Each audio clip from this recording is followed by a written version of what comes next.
Ah, o que nos fez idealizar esse começo, tá? O que nos fez idealizar, só para que você entenda como pano de fundo, para a gente poder entrar e poder criar raízes com entendimento, tá? O que nos fez perceber que a igreja carece de um entendimento. Por quê? Porque hoje muita coisa do que acontece é um movimento, um inchaço, ok? Se nós não tivermos base, o que é base? Base é algo que vai te impedir de ser levado por qualquer vento. Então, se um cristão ele está muito bem estabelecido, ele não vai ter problema com nada, ele deixa de qualquer tipo de meninice. Por quê? Porque ele é um crente maduro.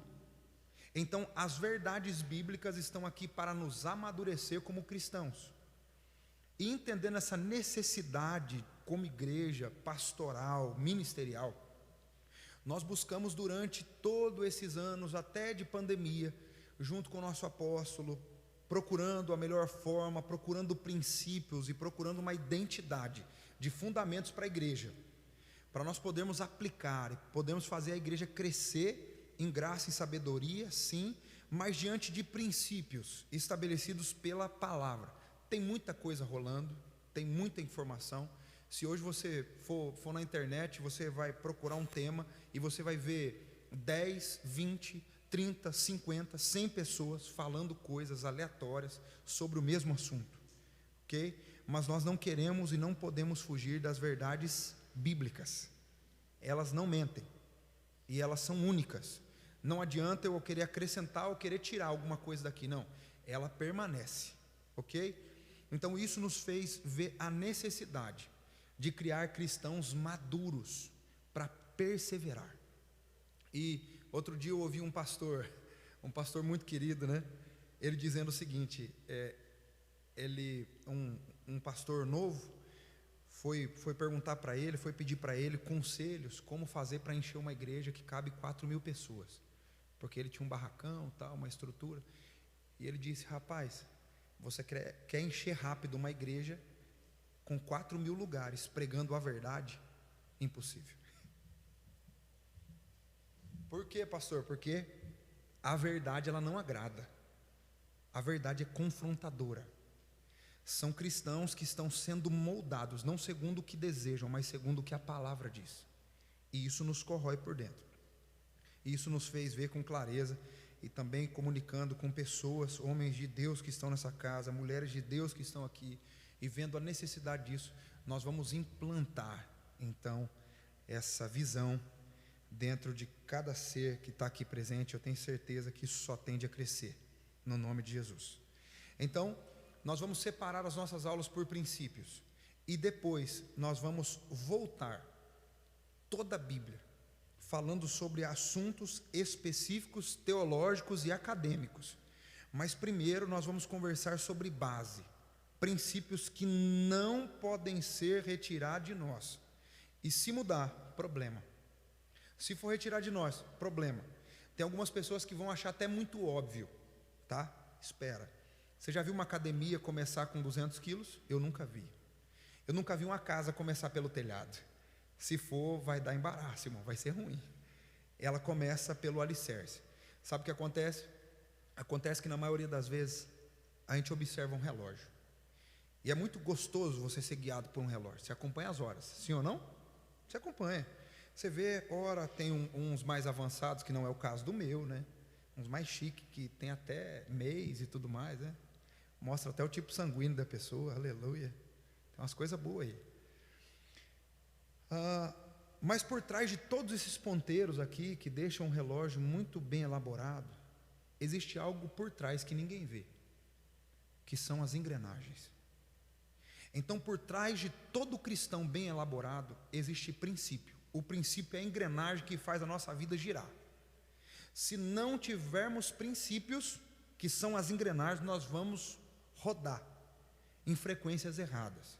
Então por isso que você vê alguns cristãos que você acha que ele está maduro, mas de repente acontece um episódio, acontece alguma coisa, e ele diz assim: não, Deus não, igreja não, irmãos não. Por quê?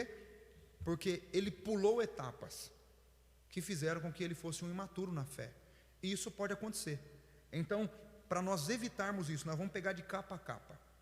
O que é de capa a capa? Nós vamos pegar da base e vamos construindo isso até o final, tá bom? Então, o primeiro princípio que nós vamos conversar aqui e vamos diluir, eu espero poder diluir com você rápido, mas tem muita coisa para ser falado sobre esse tema, que é muito importante. É o princípio da identidade. Então você pode anotar, escreva aí, para a gente poder discorrer. Princípio da identidade. Nós vamos conversar sobre isso porque é algo muito importante para a segunda etapa, e você vai entender, e isso vai fazer todo sentido para você. Princípio da identidade. Pastor, aonde está isso? O texto base que nós vamos usar está em Gênesis 32, 27. Gênesis 32, 27. Gênesis 32, 27. Está com a Bíblia, risca, rabisca, anota, marca, grifa. Diz assim o texto, tá? Gênesis 32, 27. O homem lhe perguntou. Isso. Todos encontraram, amém? Gênesis 32, tá? Isso. Acha aí, nós vamos bem pausadamente. A Bíblia diz em 1 Coríntios 11, na ceia, que nós devemos esperar uns pelos outros. Então nós não vamos acelerar nada. Nós vamos voltar quantas vezes for necessário, explicar quantas vezes for necessário, até que a gente entenda. O homem lhe perguntou: qual é o seu nome? Jacó respondeu ele. Então disse o homem: seu nome não será mais Jacó, mas sim Israel, porque você lutou com Deus e com os homens e venceu. Não tem como nós iniciarmos falando sobre identidade e não entrarmos nesse episódio, irmão. Esse episódio é um episódio assim muito claro sobre identidade, que começa falando, qualquer tema que você vê bíblico falando sobre identidade vai parar nessa história de Jacó. Por quê? Porque Jacó, ele teve uma duplicidade no meio do caminho, e isso também serve para ser aplicado à nossa vida. Qual é a importância de nós falarmos sobre identidade? Primeiro, e eu já discorro com você, é porque quem assume a identidade que não é sua, corre um caminho que não é seu. Quem assume uma identidade que não é sua, corre um sério risco de correr e percorrer um caminho que não é o seu caminho. E isso foi o caso de Jacó. O problema de Jacó aqui, enquanto você anota aí, deixa eu ver que isso eu não anotei, mas se a cabeça ajudar, nós vamos bem.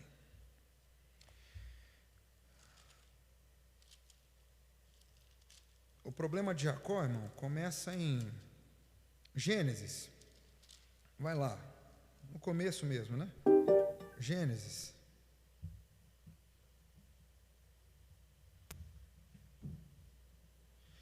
Está aqui em Gênesis, capítulo 24.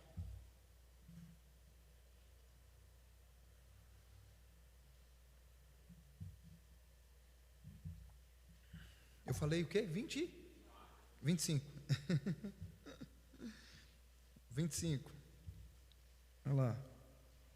Só para que você entenda um pouco mais da história, tá? Gênesis 25, eu leio o verso de número 27. Verso de número 27. Olha onde começa o problema de Jacó, irmão. Que loucura é essa? E aí a gente vai depois chegar no 32. Diz assim: os meninos cresceram, Esaú se tornou caçador, habilidoso, que vivia no ar livre, enquanto Jacó O que diz sua Bíblia aí? Era mais pacato e preferia ficar em... O problema de Jacó, irmão, era a ociosidade. Jacó estava parado demais. E aí, como consequência disso, está o 28. Olha o que diz o 28. Isaac, pai dos meninos, amava mais Esaú, porque ele gostava de comer carne de caça. Mas Rebeca amava mais a Jacó. Por que a mãe amava mais Jacó? Porque Jacó ficava em casa. Jacó lavava a louça, irmão. A mãe queria assistir Netflix e o Jacó desenrolava a vida. A mãe queria ficar tranquila e ia falar assim: Jacó, uma pipoquinha agora. Ia bem. E o Jacó fazia as tarefas de casa. O Jacó gostava de ficar em casa, ele era mais pacato, ele era mais recatado, então para ele ficar em casa. Mas o Esaú não, o Esaú era ativo. Ele ia para a guerra, ele ia para o meio do mato, ele começava a procurar os bichos, ele ia atrás de coisa, ele era alguém enérgico. Então Isaac gostava do filho que era mais enérgico. Agora a mãe amava mais o filho que ajudava ela em casa. Óbvio. Esaú não para. Esaú sai para o mato, volta para cá cheio de barro, irmão. Imagina, pinta esse cenário. Que loucura. Ele sai, volta, sai, não para em casa, está sempre numa correria, só trazendo carne, joga no tanque a carne e fala: mãe, está aqui, tem que limpar a carne. E aí o Jacó já não, o Jacó chega lá e tudo: ô mãe, isso aqui, mãe. Tudo no seu devido lugar. Por que o problema começa aqui? Porque daqui começa a se desenrolar uma história que vai chegar no 32 e vai desembaraçar ou desembarcar nesse lugar. Olha, por Jacó estar em casa sempre e Esaú estar no campo sempre, como nós lemos a história, tá? E as características dos meninos eram uma: Esaú era peludo, está na história. Aqui no verso de número 34, desse mesmo capítulo, diz assim: então Jacó deu a Esaú um pedaço de pão e o ensopado de lentilhas. Esaú comeu, levantou-se e foi embora. Assim, ele desprezou seu direito de ser filho mais velho. Ok? Pastor, me explica mais. Te explico. Nesse exato momento, Esaú sai para caçar e ele volta para casa desorientado de fome. Irmão, eu percebi que eu tenho problema também com isso. Eu me desoriento quando eu estou com fome. A face muda, né? O humor da gente se transforma. Quem é mais assim, confessa o seu pecado agora. Glória a Deus, eu sou assim também. Esaú volta para casa e ele tem uma necessidade. A necessidade dele é comer. Ele precisa comer. Ele está desesperado. Só que Jacó, ele tem um desejo no seu coração. Qual é o desejo? O desejo é que Jacó, ele nasceu depois. A Bíblia diz que ele nasceu agarrado, juntinho no calcanhar do seu irmão Esaú. Então por isso Esaú é primogênito, ele é o primeiro, ele saiu primeiro. Não tem jeito de mudar isso. Mas são leis espirituais, nós precisamos entender isso. Nós precisamos entender isso. São leis espirituais, por isso o princípio da identidade. São leis espirituais. Jacó sabe disso. Alguns dizem: não, Jacó não quer dizer isso, Jacó não. Jacó quer dizer aquele que usurpa, aquele que agarra. Ponto. No nome, no seu original quer dizer isso. E não tem como fugir disso. Alguns podem tentar achar alguma coisa paralela, mas o seu significado original é esse. Aquele que agarra. Então Jacó, ele quer agarrar uma oportunidade que ele não teve no nascimento. Então ele pega, espera tudo acontecer, ele vê uma oportunidade. A oportunidade qual era? Seu irmão chega com fome, desesperado: estou morrendo, me ajuda, me dá um pouquinho da comida. E ele fazia umas coisas boas, porque ele aprendeu a cozinhar em casa. A mãe ensinou ele a cozinhar bem. Dá para sentir o cheiro. E ele chega desesperado. E Esaú respeita, ele não chega metendo a mão na panela. Ele vê seu irmão cozinhando, ele fala assim: está cozinhando, é seu, né? Me dá um pouquinho desse negócio. Você imagina o merchan de Jacó, irmão? Hã? Que pena, fiz só para mim. Só tem um pouquinho. Não dá para nós dois, só dá para um. Então ele diz: me dá então. Jacó então faz uma barganha com seu irmão. Qual é a barganha? Te dou o prato, se você me der a primogenitura. Esaú não se dá conta, como tem muito crente nesses dias atuais, que estão vivendo uma vida sem dar conta de que existem princípios espirituais, e vive como tipo, tem nada a ver isso aqui, não dá nada não, isso aqui, é só isso, isso não tem problema. Na cabeça de Esaú era só isso, mas para Jacó não. Jacó sabia e estava levando muito a sério. Jacó chega, dá o prato para o seu irmão, e diz a Bíblia que ele desprezou o seu direito de primogenitura. Ou seja, ele não fez caso, ele vendeu sua primogenitura e está tudo bem. Até então, está tudo certo. No meio dessa história embaraçosa, falando sobre identidade, nós estamos falando sobre o princípio da identidade. Agora, eles começam a viver uma vida normal de novo. Volta-se a rotina, estão fazendo as coisas, estão desenrolando suas tarefas. Esaú está caçando de novo, Jacó está em casa ajudando e tudo mais. Só que agora Isaac está em velhice, irmão. Isaac envelheceu, passou o tempo, e ele precisa tomar atitudes. Qual é a atitude? Todo e qualquer judeu ou qualquer pessoa que tem um entendimento sobre Deus, entendia-se sobre o princípio de abençoar os seus filhos antes da sua morte. E tinha uma bênção que era a bênção maior. A bênção maior vai para quem? A bênção maior vai para o primogênito. A bênção maior era uma bênção diferente de todas.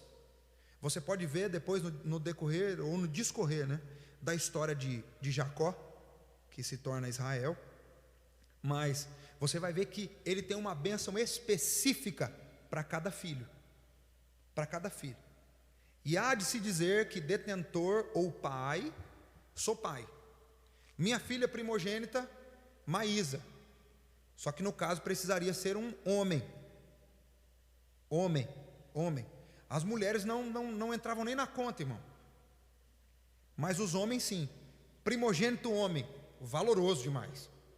Então a bênção ficava para ele, segundo o que eles tinham de costume. Só que o pai detentor da bênção poderia dar essa bênção para qualquer outro filho, se ele quisesse. Pastor, provo. Jacó, Israel, quando ele vai morrer, ele não dá a bênção para o seu filho primogênito Rúben. Ele não dá. Ele entrega a bênção para outro filho. E ele libera uma bênção diferente para Rúben. Por quê? Porque o pai é detentor disso. Então Jacó entende e sabe disso. Jacó entende e sabe que o pai tem uma bênção especial. Agora no 26, ele começa a história.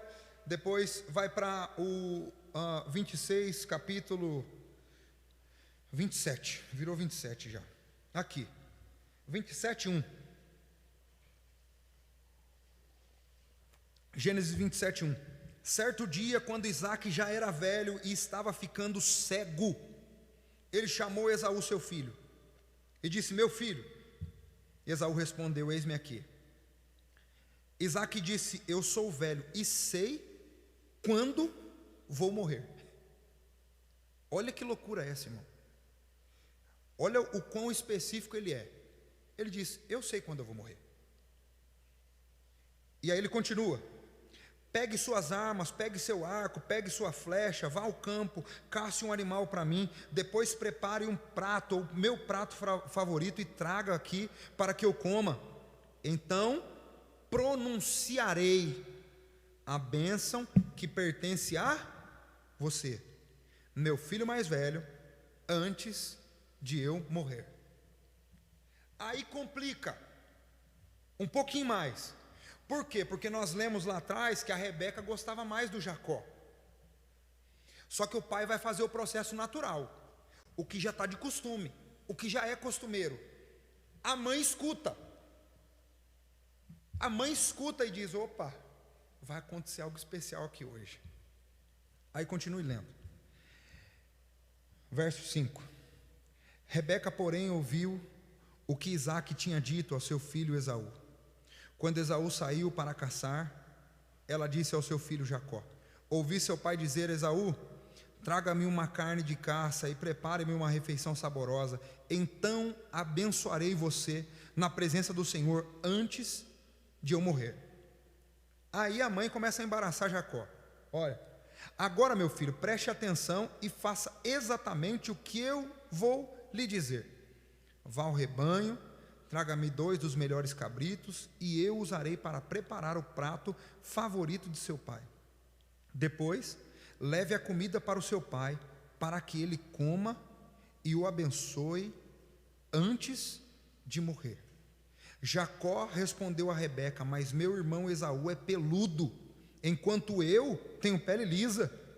E se meu pai me tocar, perceberá então que eu estou tentando enganá-lo, e em vez de me abençoar, ele vai me amaldiçoar. Sua mãe, porém, respondeu: que caia sobre mim essa maldição, meu filho. Apenas faça o que eu lhe digo, vá e traga-me os cabritos. Note, porque o princípio da identidade, ele é a base de qualquer cristão. Por quê? Porque um cristão que tem problema com a sua total identidade, ele vai querer tudo na facilidade. Tudo ele vai querer na facilidade. Ele nunca vai entender que a bênção de Deus que enriquece e não produz dores envolve trabalho. Nunca ele vai entender isso. Nunca. Note o que o texto diz: a bênção que ia ser derramada sobre Esaú envolve trabalho. Pegue seu arco, pegue sua flecha, vá ao campo, procure um animal, mate o animal, depois limpe o animal. É todo o processo, irmão. Limpe o animal, desosse o animal, depois separe uma carne, depois vem para casa, tem que temperar a carne, tem que colocar no fogo, tem que fazer um monte de coisa. Irmão, eu já nem sei quanto tempo isso aí passou. É muito trabalho. Agora o sem identidade, ele diz assim: vai no quintal, pega e mata. É rápido, é simples. Então, alguém que não tem a sua identidade fixa ou bem definida, ele sempre vai querer tudo com facilidade. Parece os crentes da atualidade, sim ou não? Sim. Nós queremos coisas com facilidade se nós não equalizarmos o nosso coração. Nós queremos uma bênção que não nos custe nada. Nós queremos uma bênção que não nos custe nada, coisa alguma. Nós queremos simplesmente que, está tudo certo. Eu sei, e eu sei da grandeza de Deus, e Deus pode fazer, irmão. Eu sei que Ele pode fazer. Mas sabe de uma coisa? A vida de um crente que tem a sua identidade estabelecida em Cristo é uma vida de movimento. Ele vive em constante movimento. Ele nunca está parado sem fazer nada, ele sempre está fazendo alguma coisa. Note a história dos homens de Deus na Bíblia. Eles sempre estavam fazendo alguma coisa, Deus os encontra e então libera algo sobre a vida deles. Então, uma identidade bem estabelecida é uma identidade que sabe que coisas no meio do caminho vão custar.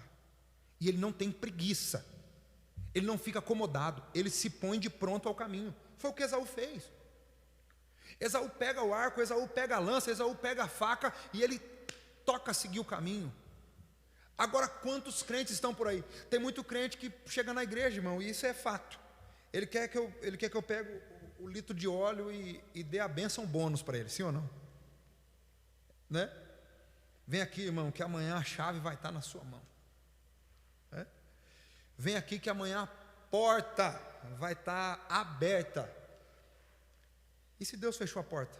Apocalipse diz que Ele fecha e ninguém abre, irmão. Quem sou eu para dizer que vai abrir?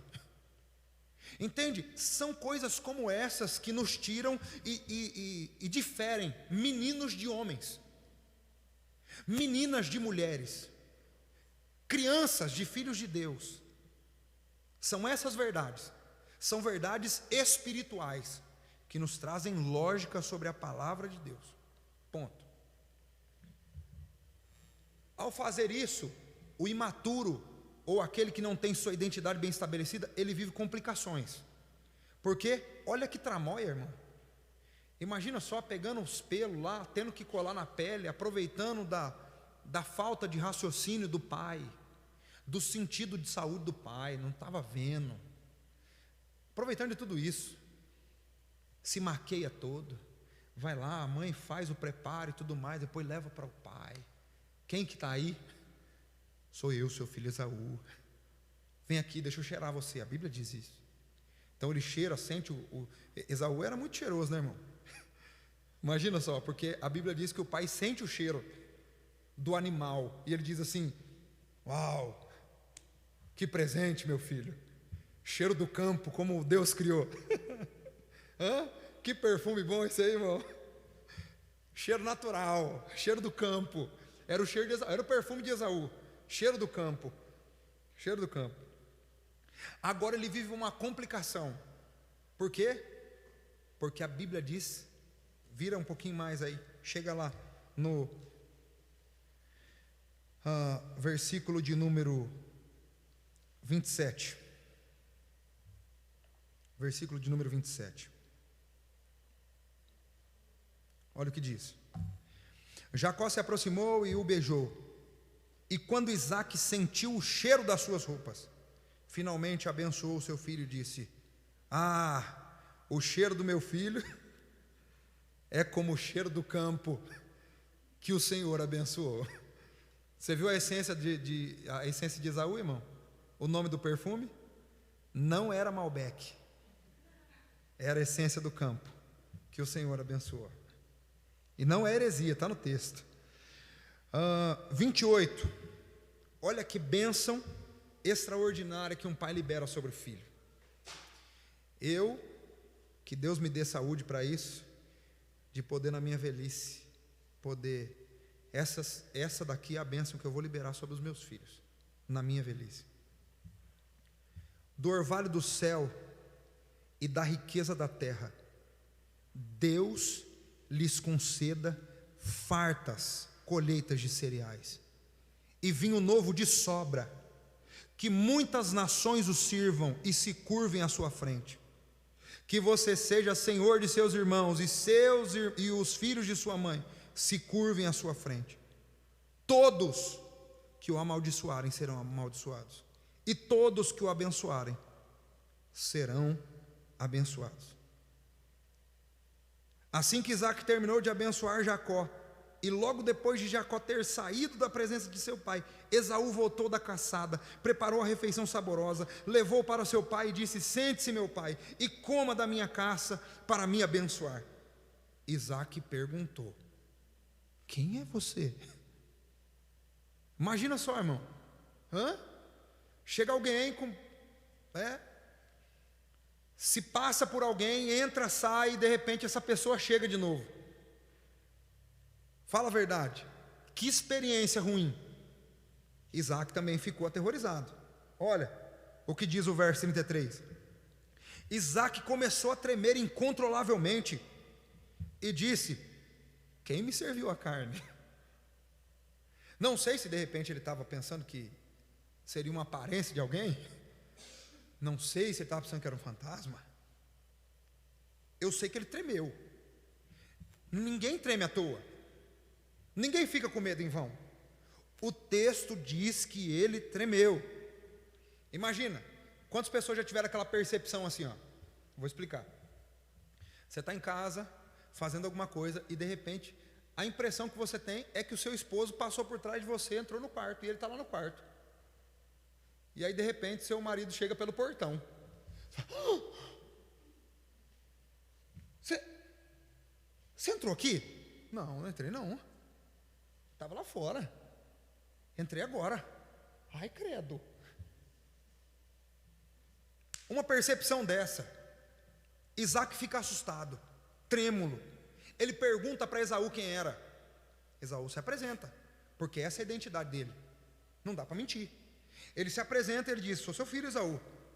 Agora, no 36, só para você ver como verdades espirituais são muito reais, para que você possa fixar na sua mente, irmão, e saber que todo movimento de um filho de Deus, ele precisa ser muito intencional. Nós precisamos medir o que nós falamos, nós precisamos medir as nossas ações, a nossa conduta e maneira de viver. Olha o que ele diz no 36. Esaú exclamou: não é de admirar que ele se chame Jacó, pois é a segunda vez que ele me engana. Primeiro, ele tomou meus direitos de filho mais velho, e agora ele roubou a minha bênção. Na cabeça de Esaú, pelo que parece o texto, ele desvincula uma coisa da outra. Ele desvincula que primogenitura e bênção da primogenitura são coisas distintas, quando na verdade não são, é uma coisa só. E Jacó sabia dessa realidade, por isso ele chega na frente.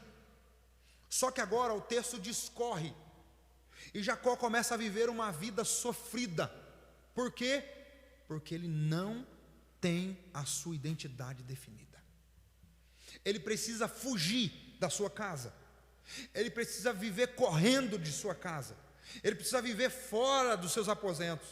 A Bíblia diz que ele corre, ele não tem roupa, ele não tem um travesseiro, ele não tem uma sacolinha, irmão, para fazer de travesseiro. Diz o texto que ele pega uma pedra para fazer de travesseiro e se reclinar e se repousar. Mas Deus, por infinita misericórdia, revela o seu amor e o encontra no meio do caminho. O que eu acredito que nós somos Jacó, que no meio de muita coisa a gente acaba correndo algumas questões. Quantos amigos eu não encontrei no meio do caminho que falaram assim: nossa, eu achei que eu era, mas eu não sou. Eu achei que eu fazia isso, mas não, eu amo fazer aquilo. Eu achei que era para mim fazer isso. E fazer o que você não nasceu para fazer pode te levar à morte. E por isso o princípio da identidade vai nos levar a voltar para o lugar da onde a gente nunca deveria ter saído, para a nossa identidade total, real e única. Olha, então a primeira coisa, Deus, quando nos encontra, Ele faz aquilo que Ele fez com Jacó. Qual é o seu nome? É a primeira coisa que nós, como cristãos, precisamos estabelecer diante de Deus. Não minta para Deus, não esconda de Deus quem você é, não queira fugir da realidade de quem você foi, não queira fugir das memórias do que você fez. Não queira fazer assim: opa, não é comigo. Sabe por quê? Porque só quem sabe quem foi recebe misericórdia suficiente para se reconhecer diante de Deus. Só quem reconhece de onde Deus o resgatou, o tirou, tem a capacidade de se levantar e dizer: Senhor, como eu sou grato por tudo que o Senhor fez. Lembra daquela mulher que entrou na casa de Simão leproso? Ela entra na casa do Simão leproso, que já não era mais leproso, porque senão não poderia receber visita nenhuma. Mas com certeza leproso não é por coincidência, foi um apelido com certeza de cura divina. Eles estavam em um jantar muito especial, entra uma mulher meretriz, prostituta, irmão. Ela entra na casa, todo mundo fica olhando, tal. Ela chega diante de Jesus, pega o seu vaso precioso, o seu bálsamo, ela quebra diante do Senhor, e aí todo mundo fica assim: não é profeta nada. Se ele soubesse quem está fazendo isso aí, ele não deixaria fazer o que está fazendo. Aí Jesus conhece o coração, eles não falam. A Bíblia diz assim, e pensando eles, Jesus já olha e fala assim: viu, entrei aqui, vocês não deram nem bola. Normal, para vocês normal, comum. Aí vem uma mulher totalmente resgatada, constrangida, porque para chegar perto de Jesus é só alguém muito quebrantado e constrangido. Vem alguém desse porte, nesse nível, se aproxima de mim e faz o que nenhum de vocês fizeram, e vocês acham que ela está maluca? Não. Quem muito é perdoado, muito ama. Então todas as vezes que nós entrarmos na presença de Deus, irmão, não desconsidere quem você acha por louco na casa de Deus. Porque tem hora que a gente olha para alguém e você vê alguém em cima do púlpito, ou dentro da igreja, ou na nave da igreja, ou em algum lugar, você vê alguém assim, com as mãos levantadas, você vê alguém chorando, você vê alguém com uma manifestação diferente, você fala assim: meu Deus, para que tudo isso? Que extravagância é essa? Irmão, se você soubesse de onde Deus tirou essa pessoa, se você tivesse a informação do quanto Deus foi bondoso e generoso com esse irmão, com essa irmã, você não estaria pensando o que pensa. Então, todas as vezes que nós olharmos para alguém dessa forma, nós precisamos entender que essa pessoa foi alcançada com muita misericórdia e graça de Deus. Então, entendendo essa verdade, entendendo essa realidade, nós vamos entrar agora nesse conceito de definição sobre identidade. O que é identidade? É o reconhecimento de que o indivíduo é o próprio, é um conjunto de características particulares que identificam uma pessoa. O que é identidade?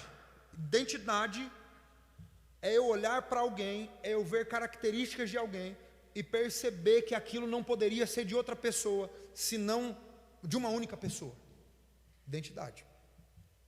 É óbvio que discorrendo tem mais. É um conjunto de elementos que determinam que tal indivíduo é único e irreplicável. Tais elementos como nome, como diz a nossa Constituição, sobrenome, impressão digital, filiação, data de nascimento, características físicas, entre outros, identificam que o indivíduo no universo, rotulando como único ser, ponto. Então você é você, igual a você, irmão, esquece, você é único, perfeito, a nível de reconhecimento, mas agora com clareza para nós entrarmos no nível de questões espirituais. Identidade também está relacionada à consciência, e é aqui que nós precisamos nos atentar. Identidade está relacionada à consciência que uma pessoa tem de si mesma. Por que que o anjo do Senhor, ou a aparência de Deus, pergunta para Jacó: qual é o seu nome? Deus é onisciente, sim ou não? Pronto. Ele sabe de todas as coisas. Só que ele quer ouvir com clareza se a própria pessoa tem noção de quem ela é. Ele quer ouvir do ser se ele tem noção do seu coração próprio. Então ele pergunta: qual é o seu nome? Qual o sentido? Nós lemos a história de Jacó. Não é fácil responder essa pergunta. Por quê? Porque Jacó, ele vem enganando todo mundo desde o começo.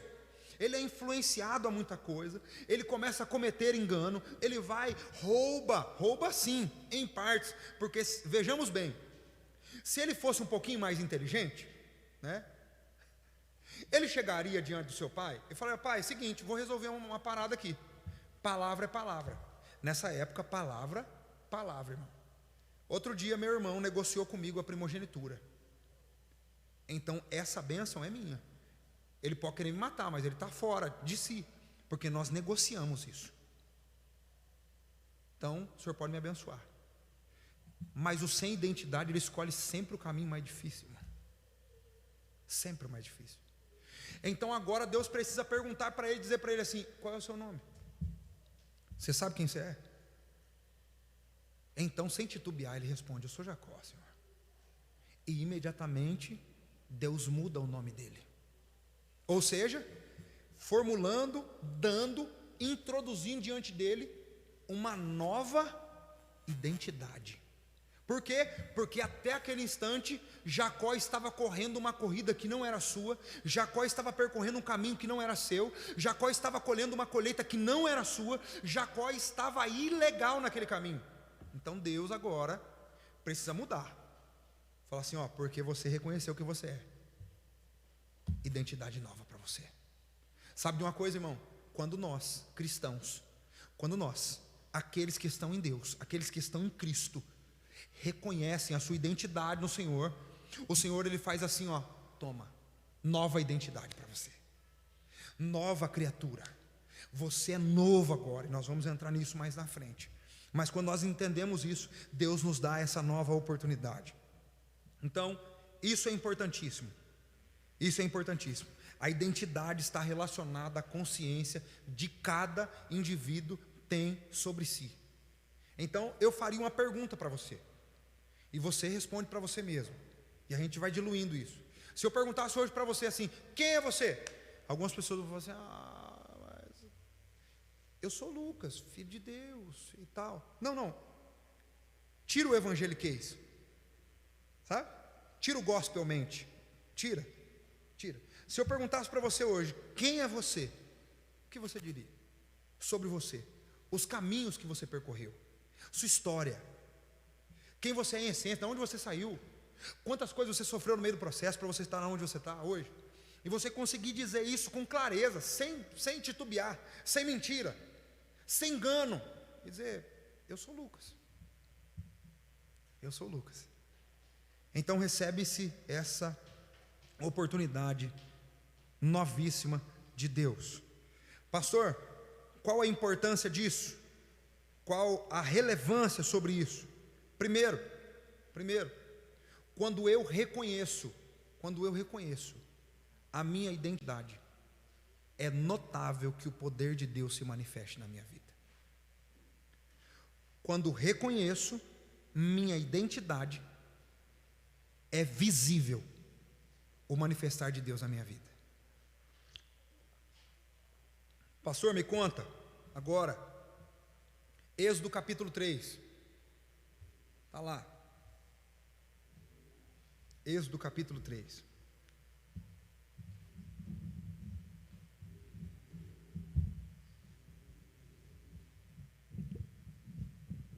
Êxodo 3.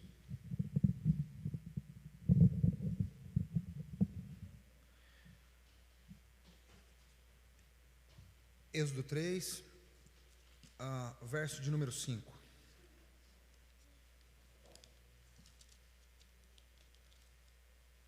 Êxodo 3, 5. Vai para o 11. Moisés, porém, disse a Deus: quem sou eu para me apresentar a Faraó?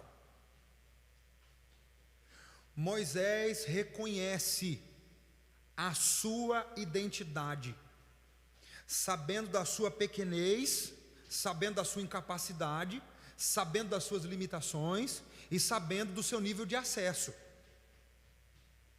Quando reconheço diante de Deus quem sou e tenho a minha identidade cravada dentro de mim, isso revela o quê? Minhas limitações, minhas competências, os meus níveis de acesso. Poder de Deus se manifesta. Poder de Deus se revela. Poder de Deus é acessível. Por quê? Porque olha o que o texto diz. Ele diz: quem sou eu para me apresentar diante de Faraó? Quem sou eu para tirar o povo do Egito? Então Deus lhe respondeu. O que Deus respondeu para ele? Eu estarei com você. Então, alguém que tem a sua identidade estabelecida é alguém propício para um manifestar de Deus em sua vida. Então, se pessoas não conseguem reconhecer a sua identidade, estão vivendo e correndo história dos outros, vivem de testemunho dos outros, vivem de história das pessoas, vivem atribuindo os outros a si. Isso é um perigo. Alguém sem identidade é um perigo dentro da igreja. Mas alguém com identidade, ele reconhece suas limitações, ele reconhece às vezes a sua incapacidade, ele reconhece e sabe de onde veio, ele sabe o tanto que ele precisa de misericórdia e graça, e quando ele tem que apresentar diante de Deus essas dificuldades, ele diz: Deus, eu sou essa pessoa. E Deus diz: porque você tem coragem de dizer quem você é, eu vou manifestar o meu poder sobre a sua vida. Porque você tem coragem de dizer das suas incapacidades, porque você tem coragem de dizer as suas limitações, eu vou colocar o poder diante de você. eu vou colocar a graça, a misericórdia diante de você. E isso é muito importante. Então saiba disso. Uma identidade estabelecida é um terreno propício para o poder de Deus, para o agir de Deus na nossa vida. Segunda coisa, quando pessoas têm a sua identidade estabelecida dentro de si, eles geram um tumulto no meio de muita gente. Mas não é aquele tumulto de gerar desconforto, não. Não vai não, fala assim, esse sou eu, barraqueiro. Não é isso não. Não é isso. Não é sobre isso. Não é sobre isso, tá? Não é sobre isso. Gênesis 45:3, para que você entenda a definição do que é espantar os irmãos.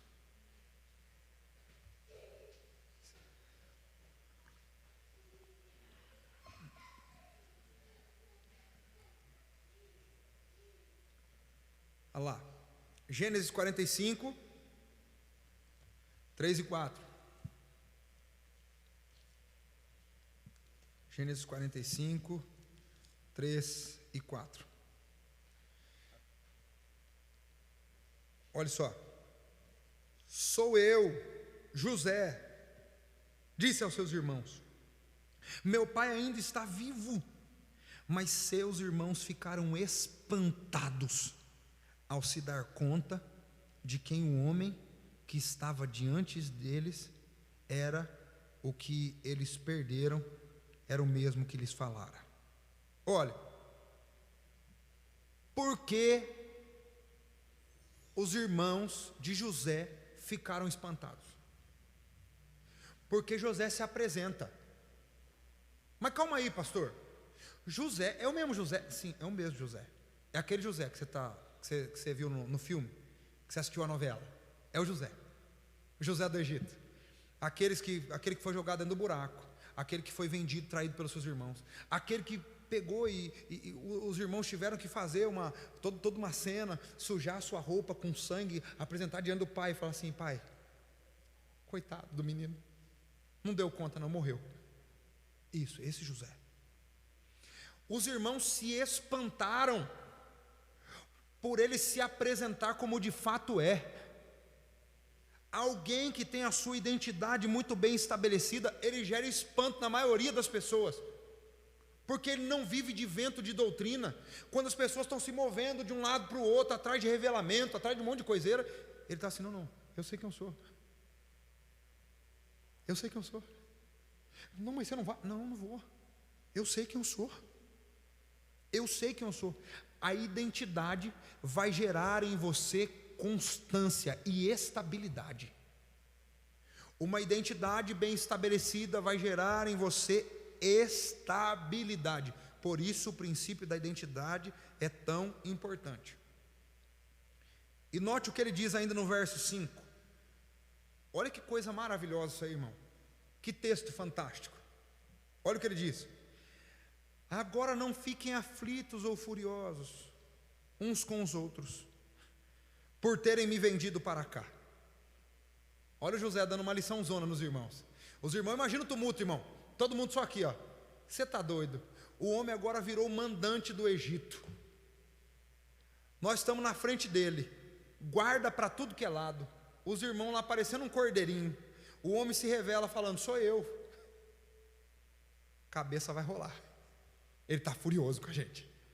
Ele vai nos matar. Aí José no versículo 5, olha o que ele diz: não fiquem aflitos ou furiosos uns com os outros, por terem me vendido para cá. Olha a parte B. Porque foi Deus que me enviou adiante de vocês, para lhes preservar a vida. Ele não estava falando da vida de morte por raiva. É porque nesse momento existia morte em todo o território, porque tinha seca, não tinha semente, não tinha fruto, tinha fome para tudo que é lado. Então José apresenta diante dos seus irmãos falando o seguinte: antes da fome vir, Antes de vocês estarem aqui, Deus me escolheu, me separou para estar aqui. Então aquilo que vocês me fizeram, aquilo e por onde vocês me feriram, não me fere mais, porque eu sei quem eu sou, eu sei quem eu sirvo, e sei que Deus foi que permitiu e me colocou aqui para hoje trazer alimento e vida para vocês. Sabe o que é isso, irmão? Uma pessoa bem estabelecida com seu princípio de identidade é alguém que não tem problema com perdão. A Bíblia diz. A Bíblia diz. E isso nos confronta. Por quê? Porque alguém já está pensando dentro de si aí, né? Aquele mal já começou a correr dentro. Está falando de perdão, eu vou precisar mesmo. Eu sei, irmão, eu sei. Mas fica tranquilo, não é demônio. Não é demônio. Não é demônio. É a sua carne. É o seu ego. É o seu eu. É o eu da gente que é terrível, como disse o apóstolo ontem. Anteontem, olha, passa muito rápido, né? Anteontem, que tem demônio que não aguenta mais nem ficar dentro da pessoa, ele pede para sair. Exatamente. Olha, ele está dizendo, alguém que tem a sua identidade estabelecida, é alguém que não tem dificuldade com perdão. Por quê? Porque ele entende e atribui toda a sua identidade ao seu pai. Ele diz, eu estou aqui porque o meu pai quer que eu esteja aqui. Alguém com a sua identidade bem estabelecida, ele não vai ficar chorando pelo leite que se derramou, irmão. Já foi. Passou. Sofreu, chorou, ficou para trás. Mas ele diz, foi Deus. Foi Deus que me permitiu estar aqui. Foi Deus quem me permitiu chegar aqui. Seja com perda, seja com traições, seja fingindo a minha morte, seja falando que eu morri, mas eu estando vivo, não tem problema. Tudo o que aconteceu, aconteceu. Eu sei por quê? Porque eu sei da minha identidade. Então o princípio da identidade vai mudar o seu coração. O princípio da identidade, eu espero que ele entre em você hoje e faça você se libertar de algumas coisas que estavam acontecendo ou acompanhando você durante toda a sua vida, e você achando culpado, achando gente, falando, não, mas minha mãe, mas o meu pai, mas se tivesse acontecido isso, se tivesse acontecido aquilo, se tivesse ido não sei por onde, irmão, para com isso. A nossa frase diante das nossas dores, de alguém que tem a sua identidade em Deus, é as palavras de José, guarda isso. Foi Deus quem permitiu que isso acontecesse. E detalhe, antes que o mal acontecesse, olha o que José disse, ele veio à frente de vocês. Ou seja, antes da dor, antes do caso, antes de ter acontecido, ele se antecipou e veio primeiro.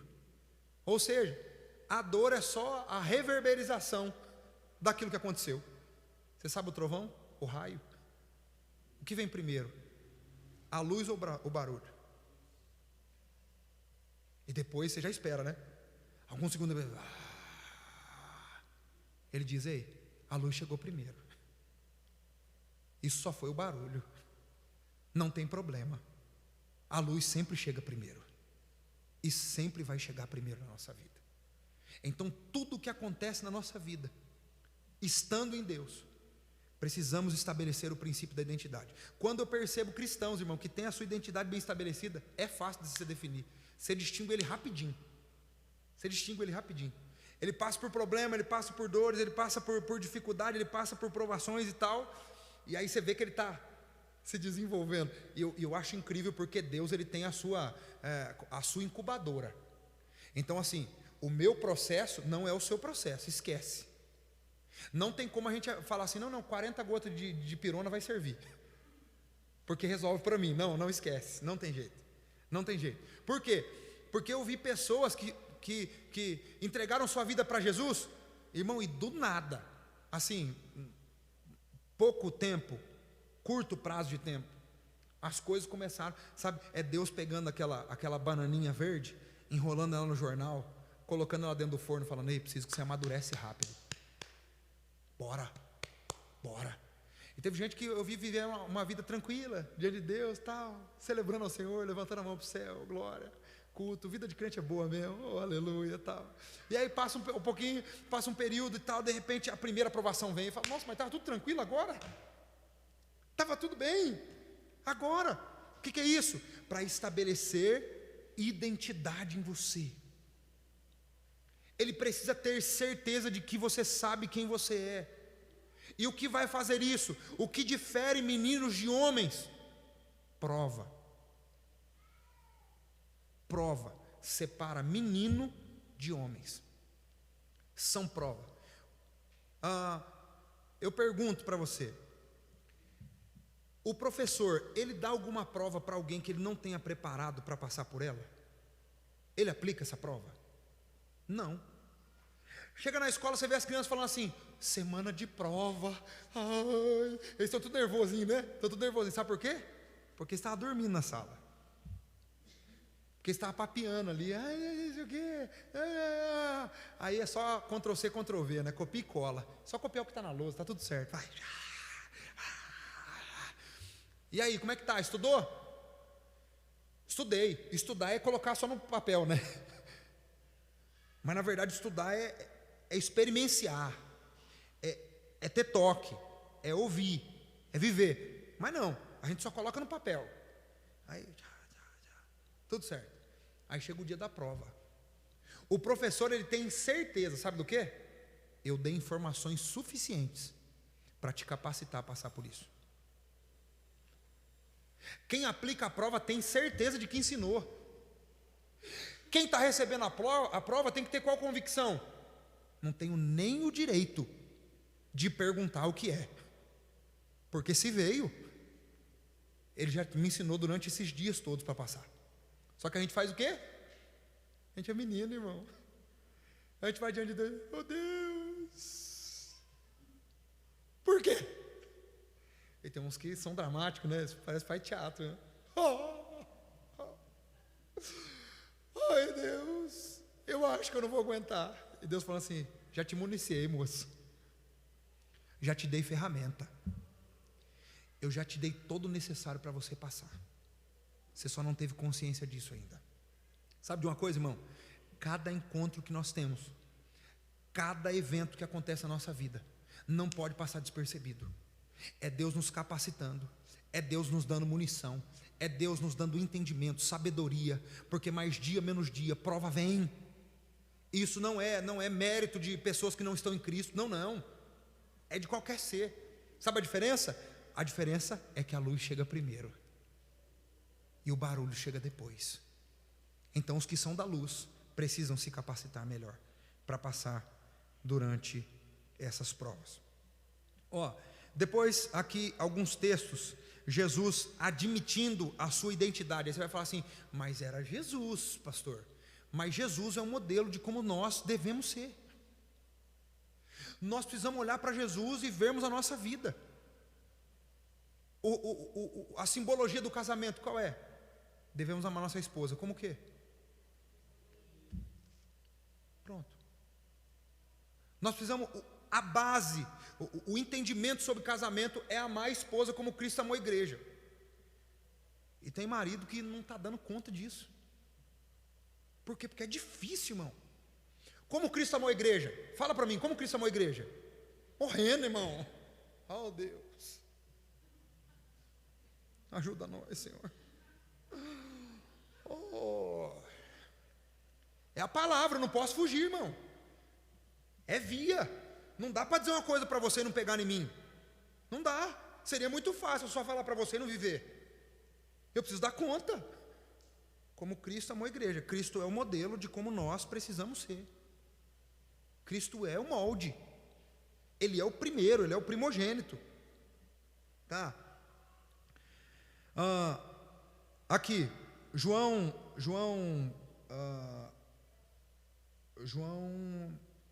6,35. João 6,35. João capítulo 6, versículo 35. Só para você anotar e ter por base e referência aí. João 6,35.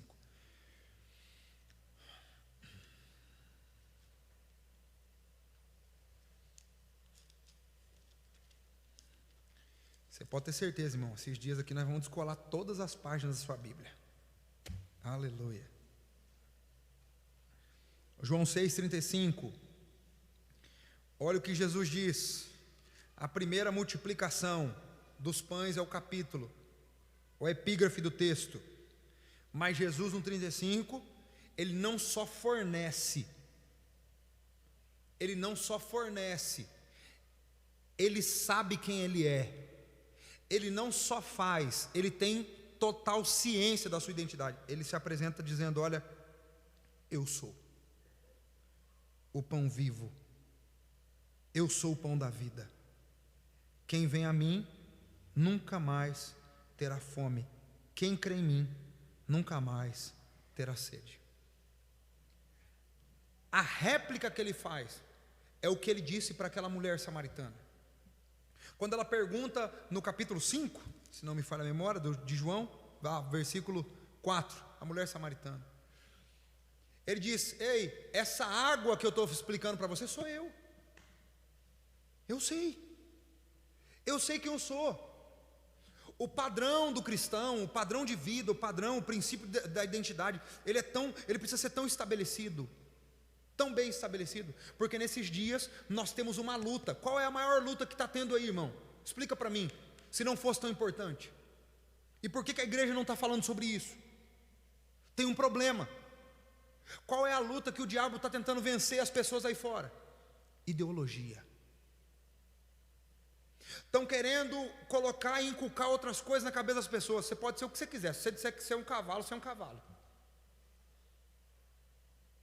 Se você disser que você é um bicho, você é um bicho. E eu já falei sobre isso aqui. O diabo nunca vai lutar com coisas que não são importantes para ele, para Deus. Nunca. Ele não vai investir. Se o diabo está investindo na ideologia, que é a base, é por quê, pastor? Porque ele sabe que se alguém tiver a sua identidade muito bem estabelecida, sabe quem é, reconhece a grandeza do seu Deus, sabe onde está plantado, sabe por quê, sabe como, irmão, dificilmente ele será parado. Dificilmente. Pastor, como isso? Os apóstolos, todos mártires, exceto João. Exceto João. Como pode, irmão? Eles todos tiveram a capacidade de morrer. Morrer. Pode me matar. Eu sei quem ele é. Eu tive experiências com ele. Eu sei o que ele fez na minha vida. A capacidade, por quê? Porque Jesus entrou tão forte dentro do ser daqueles homens, que tiveram a capacidade de falar assim: não tem problema, quer matar a gente por ele? Pode matar a gente por ele.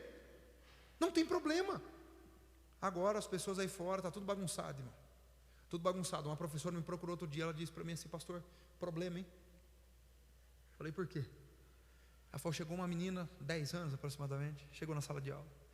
Ela disse: eu posso conversar com a coordenadora? Por quê? Quer conversar, né? A professora precisa antecipar para poder ver se pode agilizar ali mesmo. Falou: não, é que eu tenho um probleminha, uma dificuldade. E tem dia que eu me sinto menina. Tem dia que eu me sinto menino.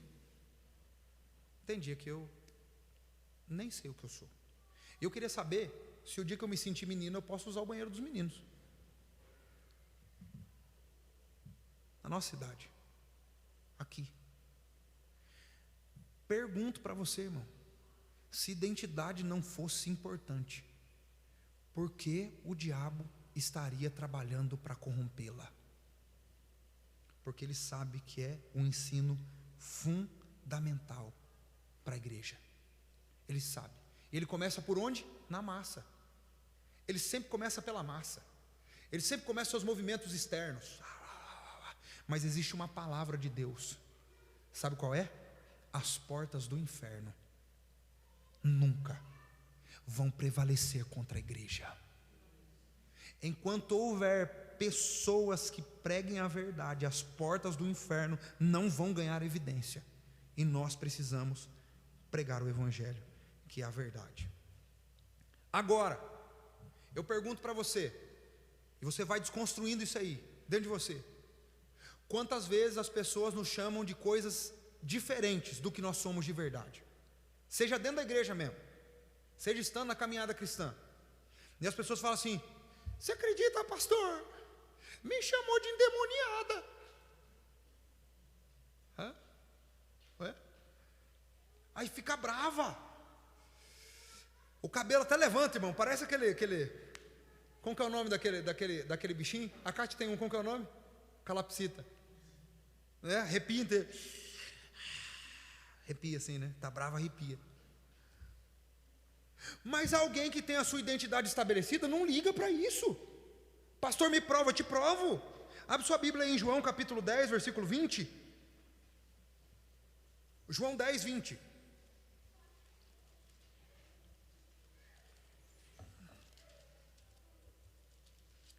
João 10, versículo 20.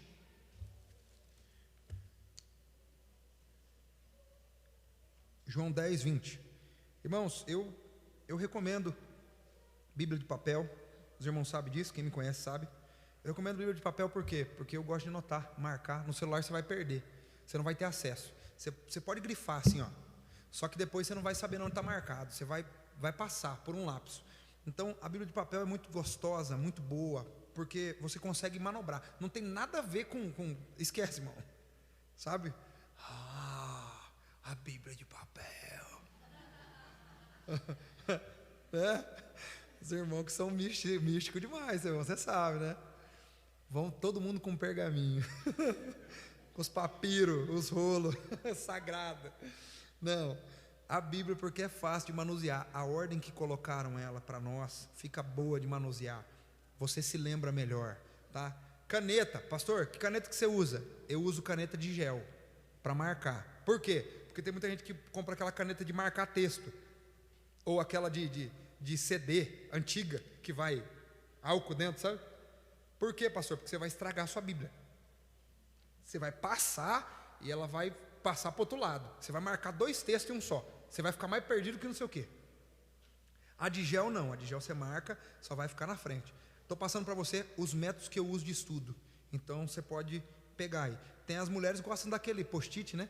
De poder escrever, eu também gosto. O que acontece é que eu fico folheando e aí vai caindo. Então eu prefiro hoje rabiscar. Tem umas Bíblias que são mais dinâmicas, né? Tem aquele negócio do lado assim, você pode escrever. Eu particularmente não gosto, mas tem lá, ganha mais espaço. Eu gosto dessa daqui que é slim, mais fininha, assim como eu. Aleluia. João 10, 20. João 10, 20. Vou correr. Olha o que diziam. Irmão, primeiro, está falando de Jesus. Não é de qualquer pessoa, é do Filho de Deus, está falando de Jesus. Então isso é para alguém que tem a sua identidade muito bem estabelecida, de alguém que está muito bem enraizado e sabe da sua identidade. Olha o que disseram de Jesus. Verso 20. Alguém pode ler para nós?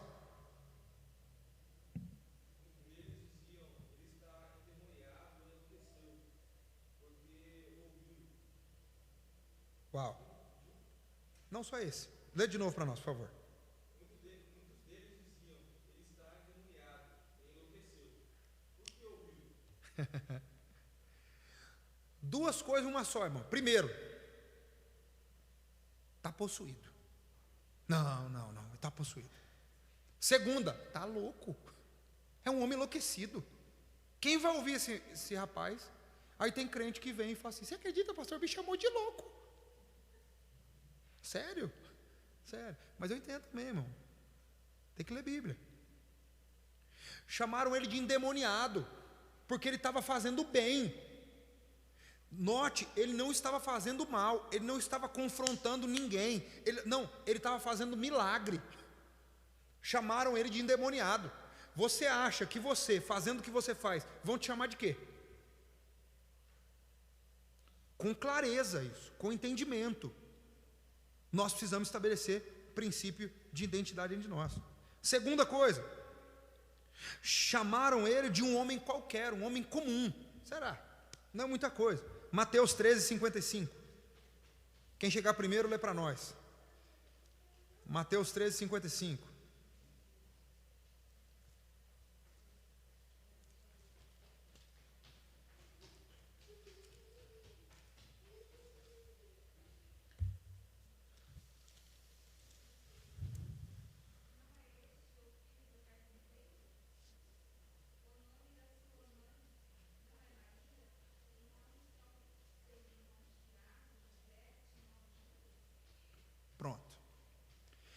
Jesus acaba de discorrer uma sequência de parábolas, de ensinamentos. Jesus acaba de ensinar pessoas, e ele está ministrando, ensinando e mostrando todo o seu conhecimento, com graça, com vigor.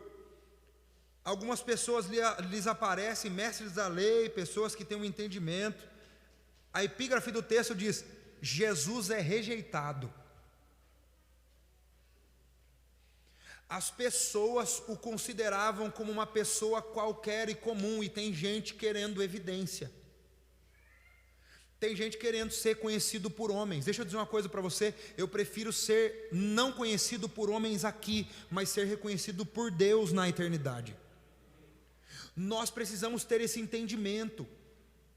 Nós não podemos deixar que a falta de identidade me faz querer holofote, me faz querer evidência. A falta de identidade me faz querer lugares altos.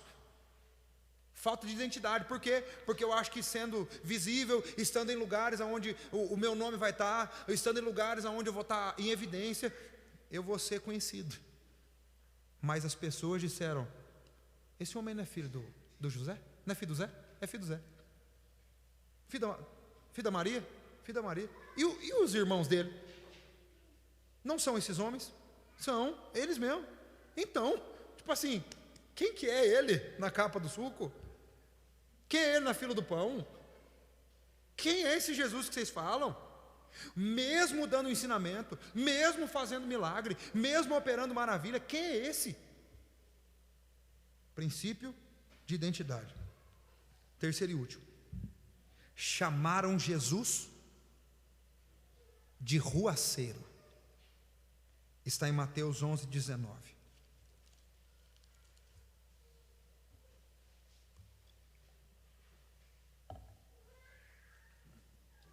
Mateus 11:19. Pega aí. Irmão do céu, já é quase 9. Misericórdia.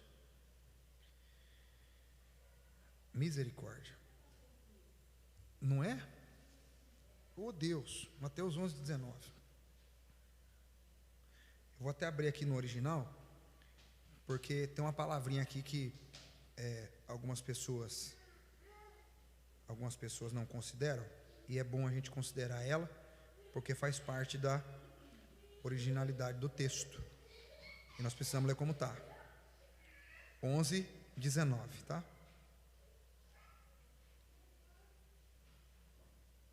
Ó, para você ver, minha cabeça está boa. Eu falei Mateus e eu tô em João. Tá tudo certo. E tá tudo bem, irmão. E tá tudo bem. Aqui. 11:19. Quem encontrou, lê para nós.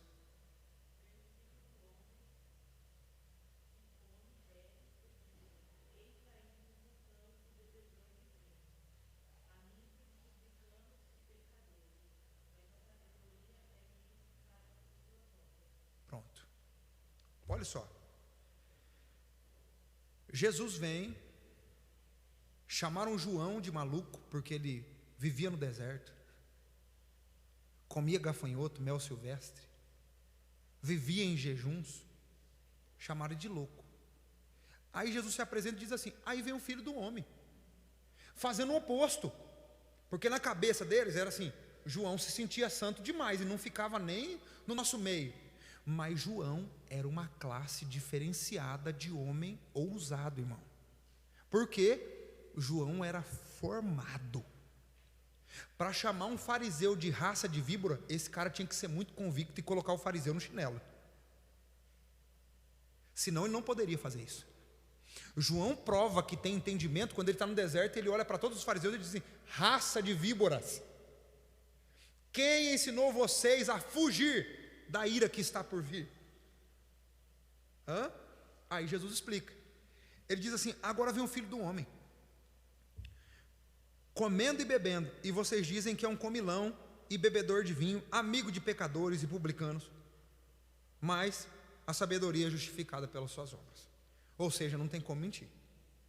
Mesmo ele estando onde estava, mesmo ele andando por onde andou, aquilo que ele fazia não poderia mentir quem ele era. A palavra aqui no seu original, vou até abrir aqui para mim ler para você. Aqui. Comilão e bebedor. Essa palavra, bebedor de vinho, no brasileiro, português, é bêbado. Jesus olha para todo mundo e fala assim: e só porque eu estou no meio deles, vocês me chamam de bêbado. Vocês falam que eu sou comilão. Vem o Filho do Homem no padrão que vocês estavam esperando, porque João veio, vocês não entenderam. Aí vem o Filho do Homem aqui e vocês não conseguem compreender. Vocês não conseguem entender o que está acontecendo. Jesus tinha total ciência da sua identidade e não deixou que as influências ou palavras externas mudassem o propósito pelo qual ele servia. Então o princípio da identidade é muito importante para nós, por quê? Porque se você tiver ele, você não vai perder o foco, porque estão falando de você, porque estão dizendo a seu respeito, porque as pessoas estão se levantando, porque as coisas estão... Não, você vai continuar, irmão, você vai continuar, você vai continuar, você vai continuar, você vai continuar, e você vai continuar. Por quê? Porque o propósito é maior do que qualquer coisa.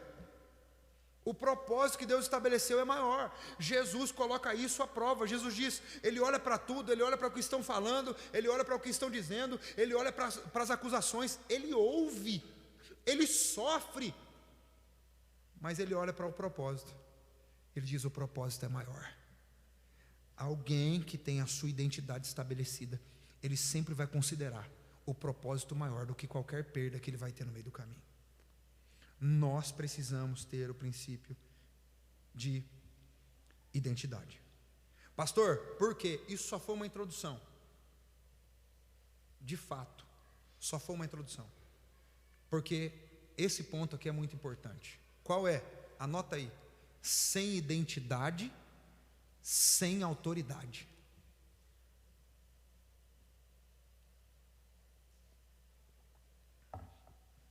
Sem identidade, sem autoridade. A identidade é o que vai dizer e estabelecer o seu nível de autoridade. Jesus sabia quem era, em Mateus capítulo de número 4, conduzido pelo Espírito ao deserto, e o que ele faz? Ele vence o maligno, ele vence o diabo. Ele não tem problema com a sua identidade bem estabelecida. O diabo vem soprando e vem dizendo, olha, você não é, ele não falou que você é, ele não disse que você, então faça isso. Ele diz, não, eu não preciso que ele faça nada para provar, isso é coisa de menino, entende? Um exemplo, Deus pode fazer isso, não estou limitando Deus, irmão, só quero te chamar para uma realidade espiritual e de muita maturidade. Ai Deus, se eu sou seu filho mesmo, Senhor, eu preciso pagar aquele boleto amanhã, eu não tenho R$1. Senhor, mostra que eu sou seu filho, Senhor. Mostra que eu sou seu filho. Irmão, se a cruz não foi suficiente, nada mais vai ser. Se o madeiro não foi suficiente, nada mais vai ser. Ele se fez maldição por causa de nós. Ele se fez maldito. Sabe o que é isso? A palavra do Senhor diz que Deus não está onde o pecado está. Não dá, não cabe. Sabe o que ele fez naquela hora? Ele se tornou maldito. A primeira vez, o primeiro instante que o filho se sente longe do pai pelo pecado. É a primeira vez. Por isso a declaração dele. Qual foi a declaração no peso do pecado? Senhor, Deus meu, por que me abandonaste?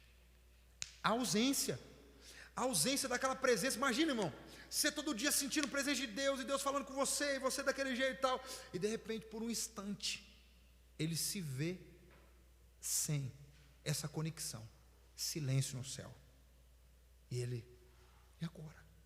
Peso do pecado, ele assumiu por causa de nós.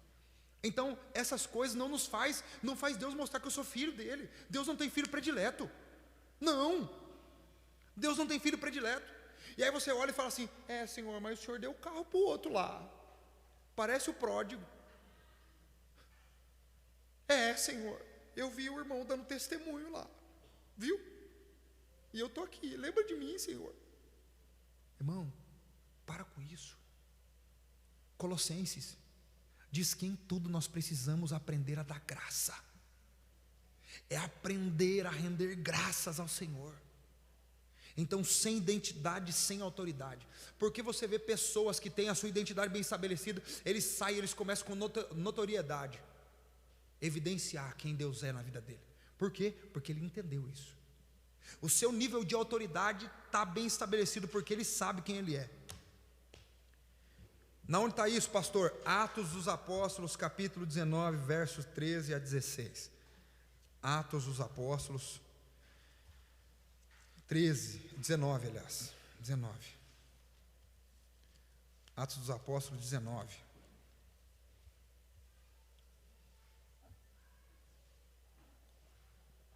(19) 13 a 16.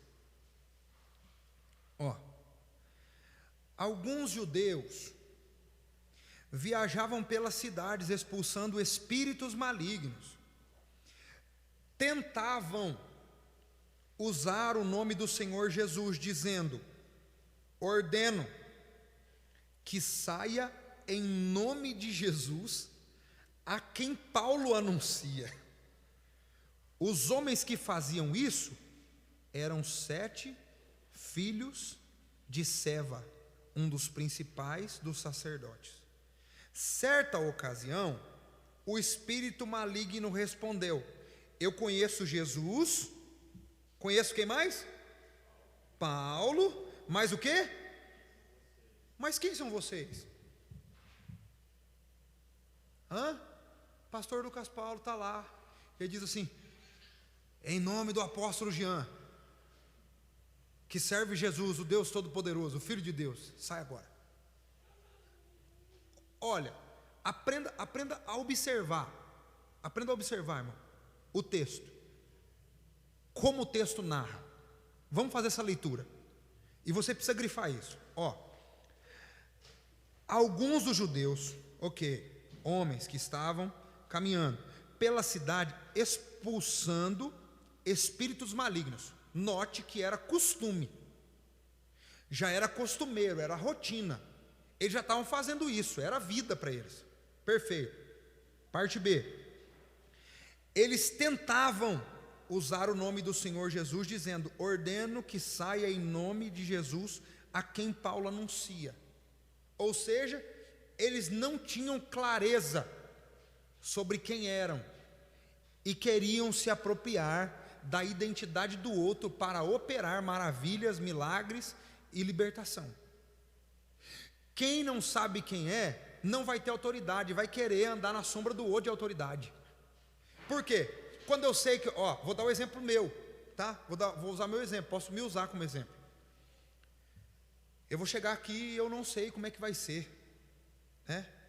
Eu começo a ver uns vídeos, porque hoje tem uns vídeos bacanas, né, na internet, tem umas coisas lá brutas. Você pode analisar lá uns vídeos, uns acessos legal. Aí você entra lá, assim, Benerim. Aí eu vou chegar um dia inspirado aqui na igreja, Ericão. Paletó. Vou tirar o paletó. Vem, irmãos. Você já viu? Quem aqui já viu os vídeos do Benerim? Uma graça de Deus, Deus deu para ele. Ele chacoalhava o paletó e as pessoas caindo e tal.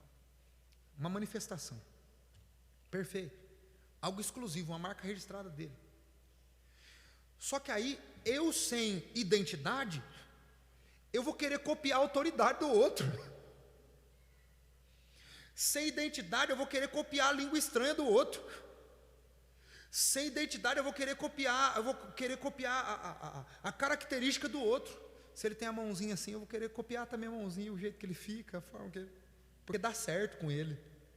E eu acho na minha insuficiência, que o jeito com que ele faz revela a autoridade que ele tem. Na verdade não é. Na verdade a personalidade dele não tem nada a ver com a sua autoridade, mas a identidade dele sim manifesta a sua autoridade. Quantos entenderam?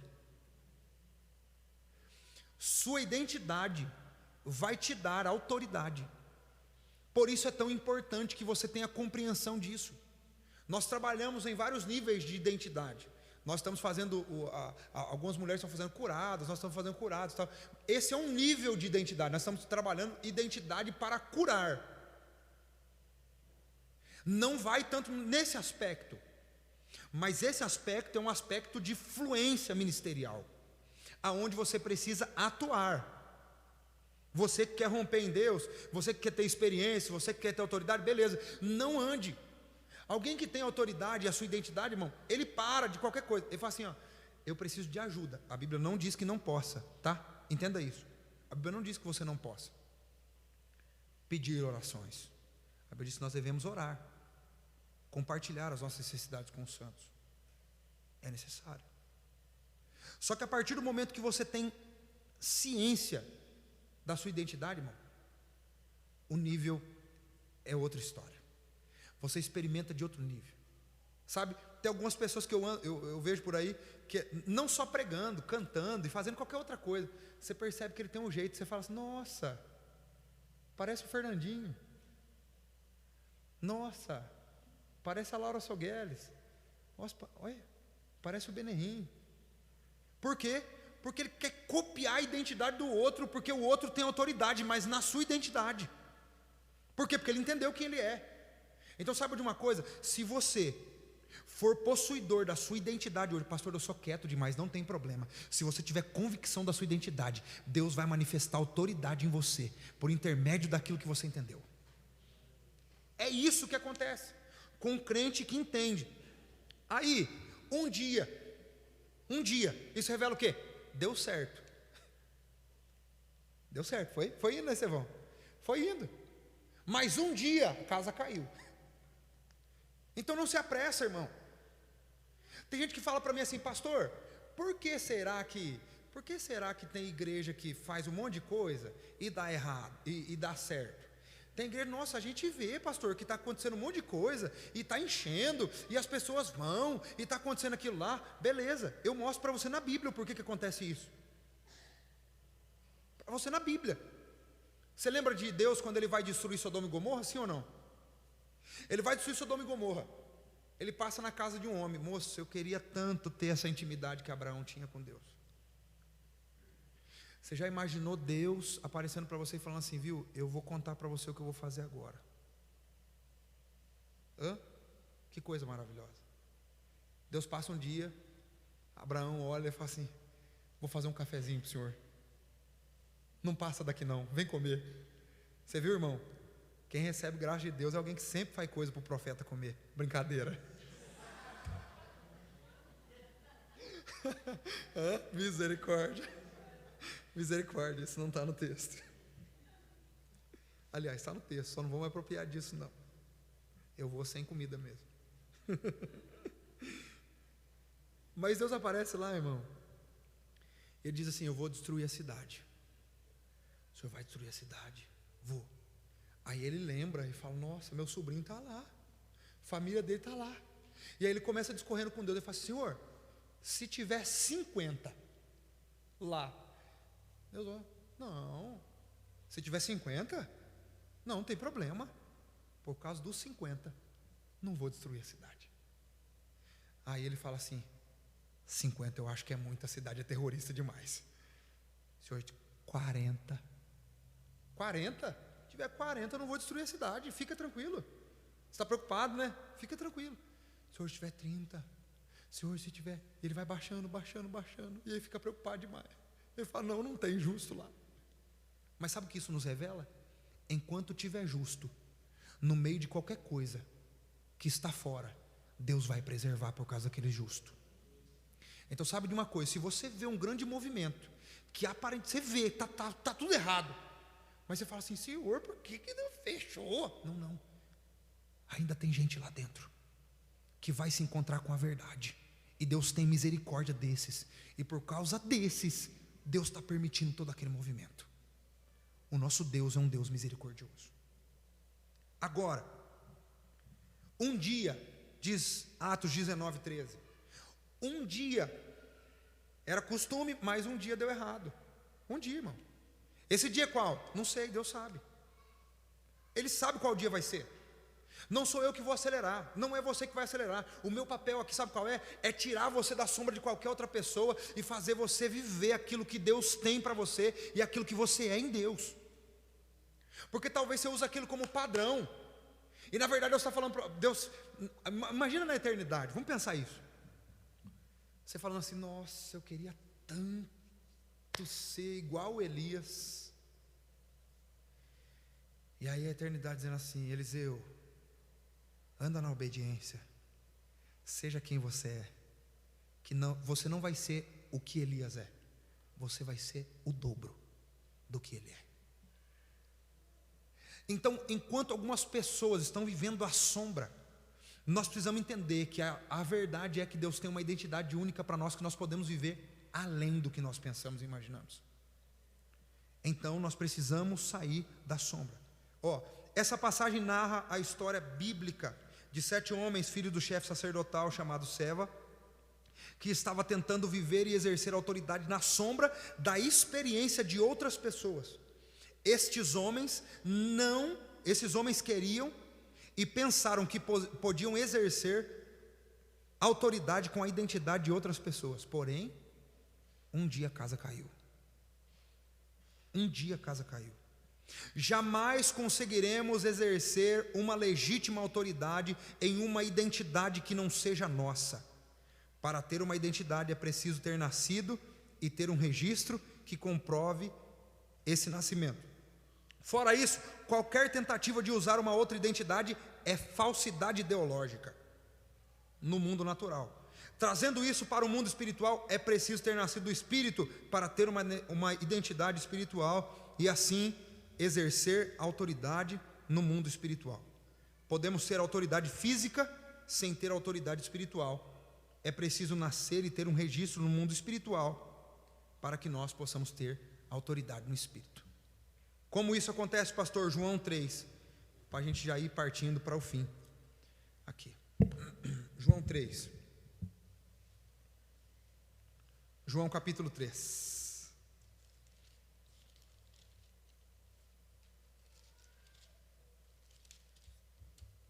João 3, 3 e 7. Diz assim: Jesus respondeu, eu lhe digo a verdade, quem não nascer de novo, não verá o reino de Deus. Então Nicodemos pergunta, como pode um homem velho nascer de novo? Perguntou Nicodemos, acaso ele pode voltar ao ventre da mãe e nascer pela segunda vez? Jesus respondeu, eu lhe digo a verdade, ninguém pode entrar no reino de Deus sem nascer da água e do Espírito. Os seres humanos podem gerar apenas vida humana, mas o Espírito dá luz à vida espiritual. Era isso o que o Senhor estava falando. O que é possível então, pastor? É possível exercer, manifestar qualquer identidade. Aqui, cadê a minha anotação? Cadê a minha anotação? Eu não tenho em algum lugar isso aqui. Não. Nicodemos, o líder. Ok. A lei do novo nascimento para a nova identidade. Para nós recebermos essa nova identidade. Qual é o texto do novo nascimento, pastor? Romanos 6:4, se alguém puder ler para nós aí. Jesus disse que é impossível alguém exercer autoridade no Espírito sem que nasça do Espírito. Romanos 6:4.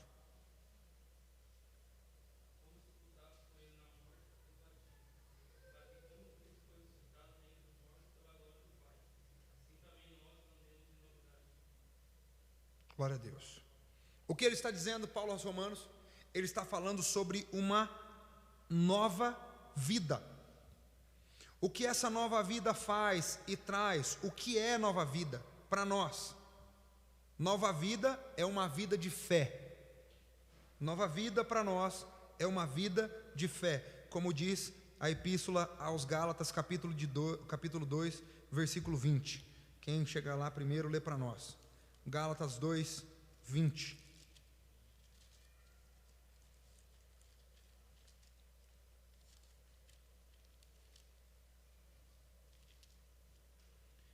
Leia para nós, Gálatas 2, 20.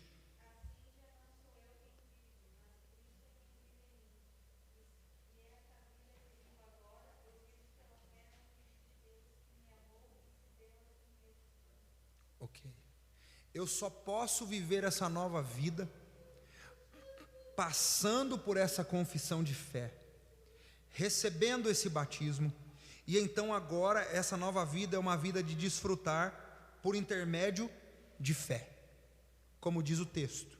O texto diz que essa vida só pode ser vivida pela fé. Essa fé é uma fé que vai nos fazer experimentar dessa vida. Ok? Agora Efésios capítulo 2 e versículo 4 e 5.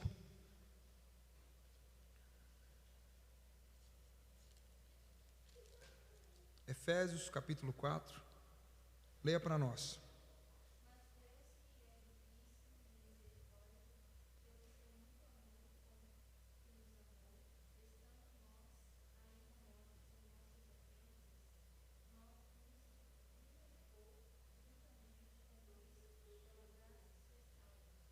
Aleluia. O que é essa nova vida? Essa vida também é uma vida de fé e é uma vida de experiência de salvação por graça. O que é graça? Graça é um favor que ninguém merece. Nós não merecíamos. Ninguém era justo, ninguém foi encontrado justo, e por isso Jesus precisou vir. Por que Jesus precisou vir, pastor? Porque não havia um homem. Adão era homem. Adão era um homem. Então o sacrifício, isso vai ser mais para frente, mas só para você entender. Porque tem algumas pessoas que falam assim: por que Jesus precisou vir? Por que Jesus precisou morrer? Por que Jesus precisou sofrer? Por que Jesus precisou? Por quê? Por quê? Por quê? Porque Adão era homem. Como diz Gênesis, Adão quer dizer humano. Adão quer dizer homem, raça humana. Provém dele, tá bom, perfeito, maravilha. Então precisava vir. Por um homem entrou. Que homem? Esse homem humano, natural, perfeito. Mas a ofensa que ele fez, que Adão fez, foi uma ofensa muito grande. Ele ofendeu a obediência de Deus. Ele toca na obediência, no que diz a obediência de Deus. Deus diz: não coma, ele vai lá e coma. Então a ofensa foi grande, sim ou não? Foi uma grande ofensa. Então, para cobrir essa ofensa, precisaria também ser um sacrifício do tamanho ou equivalente, ok? Então Adão é homem, Jesus é homem. Então por isso Jesus precisa vir. A ofensa foi grande, quase que irreparável. Por quê? Pela sua grandeza. Jesus é sobrenatural e excelente em tudo. Ele é perfeito, como o primeiro homem era. Então precisa ser equivalente. Pastor, e por que nós somos pecadores? Porque imagina só, o primeiro homem ele erra, ok? Tem algumas pessoas que trabalham ou já tiveram essa experiência de fábrica. Na fábrica, quando tem um molde, outro dia eu fui numa fábrica muito legal de molde, e o rapaz, ele fica em cima para ver se o molde não vai danificar. Por quê? Porque se o molde danificar, o restante das peças sai com defeito, sim ou não? O primeiro homem veio errado, teve um defeito. A partir do primeiro homem foram feitos vários Adãozinhos, Evazinhas, e por consequência todos com defeito no disco rígido.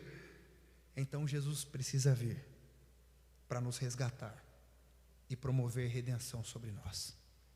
Então o pecado entra, mas o pecado também é perdoado e coberto por intermédio de Jesus. Por isso ele precisa vir. Aqui, Efésios 2, 22, 24. Já está em Efésios aí? Então lê aí para nós 22. Só 22, aliás.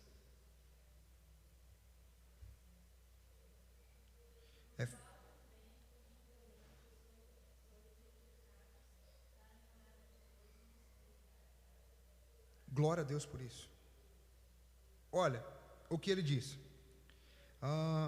Aqui, 21, 22. Nele somos firmemente unidos constituído um templo santo para o Senhor.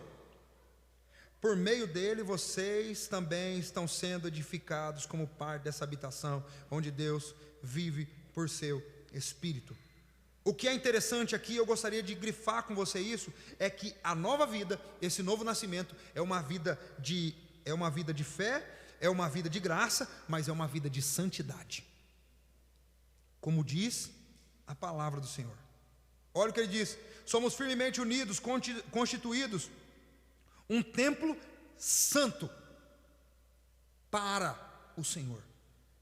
Nova vida é uma vida de santidade. Anota aí. Colossenses 3:9. Colossenses 3:9. Tem crente que está só aqui assustado, falando assim: tem isso na Bíblia? Hã? Colossenses 3:9. Quem encontrou, lê aí para nós.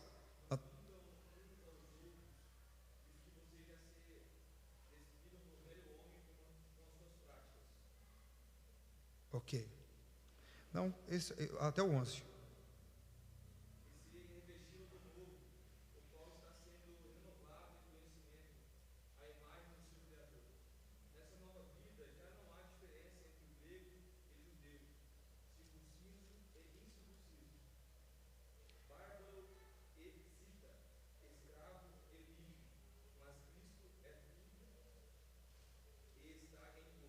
Glória a Deus. O que Paulo está dizendo aos Colossenses? Por quê? Imagina só, tem uns dizendo o seguinte: Senhor, como é que eu vou parar de fazer isso se eu sou brasileiro? Hã? Agora eles estão experimentando de nova vida. Lembra? Identidade estabelecida. Por quê? Por intermédio de quê? Por intermédio de uma nova vida, um novo nascimento, ok? O que é o novo nascimento? O novo nascimento é uma vida de alguém que confessou Jesus como Senhor e Salvador da sua vida, é alguém que aceitou esse batismo do Senhor, é alguém que está recebendo essa nova vida, como diz João. Então, Jesus, as palavras de Jesus que João deixou relatado para nós, então essa pessoa começa a pertencer a esse lugar, essa pessoa começa a experimentar de nova vida, como diz Romanos, ela passa por uma vida de fé, porque é uma vida que todo cristão precisa viver, ele recebe graça do Senhor para viver essa vida, é uma vida de santidade, e agora, o apóstolo Paulo diz: ei, é uma vida onde nós precisamos aprender a deixar. Isso é duro, irmão. É duro, é difícil, é complicado, mas ele diz assim, olha como começa o texto. Será que tinha mentiroso aqui? Não mintam uns para os outros. Não mintam uns para os outros, pois vocês já se despiram da antiga carcaça, mas revistam-se da nova natureza e sejam renovados à medida que aprendem a conhecer o seu Criador e se tornam semelhantes a Ele. Eu entendo que nós não podemos ser semelhantes ao Senhor se nós não conhecemos a palavra dEle. Nós não podemos ser semelhantes ao Senhor se nós não conhecemos a vontade dEle. Não tem como. Então, é óbvio que no tempo de ignorância nós não conseguimos ser participantes da realidade de Deus. Por quê? Porque nós não nos tornamos como Ele é. Mas Paulo diz, quando você conhece quem Ele é, você começa a se apropriar disso. E isso começa a vir sobre você. Mas deixa a mentira, deixa engano, deixa a velha carcaça para trás. Já passou. Agora ele diz assim, nessa nova vida, não importa se você é judeu. Por quê? Porque os judeus têm umas paradas. Aí ele diz, não importa se você é circuncidado ou incircuncidado, se é inculto ou incivilizado, se é escravo ou se você é livre, porque tem gente que usa de desculpa, entende? Irmão, saiba disso, não cabe mais desculpa para Deus, esquece. Ele está dizendo na sua palavra, está dizendo, ei, essa nova vida não tem espaço para desculpa. Mas eu sou assim, é desculpa para não mudar. Mas não, eu sou brasileiro, eu sou do Guaçu, e aqui no Guaçu tem uns costumes assim, fazer o quê? Não é? Pensa só, irmão, tem crente que a gente precisa toda vez evangelizar ele na Expo Guaçu. Misericórdia. Até medo. É costume, o senhor é da cidade, tá, tudo. É, né? Você acredita numa coisa dessa? Mas, enfim. é uma vida de santidade. Ele diz: ei, deixa a velha vida, deixa para trás, você é nova, você é novo no Senhor. Você sabe o que quer dizer novo, irmão? Novo, essa foi a minha anotação aqui. Novo quer dizer kainos. O que é kainos, pastor? Eu também não sei. Brincadeira. Kainos quer dizer novo, inédito, inaugurado. Aonde diz esse texto, pastor? 2 Coríntios, capítulo 5 e verso 17. A palavra do Senhor ali é kainos, novo, nova, inédito, acabou de ser inaugurado. Sabe o que é isso, irmão? Tem muito crente que não pega a chave, tem muito crente que não pega a senha. Sabe o seguinte? Você pode ter sido a pior pessoa do mundo, você pode ter errado com quem foi, você pode ter falhado com quem você quis lá atrás, você entregou sua vida para Jesus. Ele disse: ei, no batismo você morre, e quando você nasce, você é kainos, você é inédito para a eternidade. O peso só acontece em nós, está na consciência e tudo mais, ok, mas na eternidade, para onde nós vamos? É dali para frente. Ele diz: ei, dos seus pecados eu já não me lembro mais. Sabe por que o diabo fica inculcando na vida das pessoas, falando assim: ei, olha lá, viu? Aí deixa você oprimido, deixa você ruim, Não, hoje Deus está trazendo identidade para você, para que você exerça autoridade no reino. Você precisa estar convicto da sua identidade, senão não vai rolar. Senão não vai rolar. E aqui a gente encerra, irmão, no nome de Jesus, senão a gente vai ficar aqui para muito tempo. Para muito tempo mesmo. Vamos encerrar com 1 Pedro 1, capítulo 1.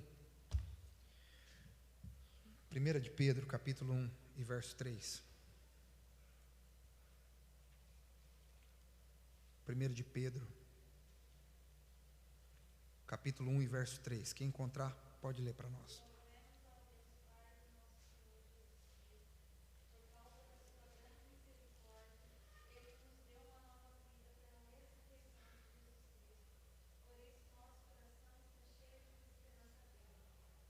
Glória a Deus. Olha o que ele disse, irmão.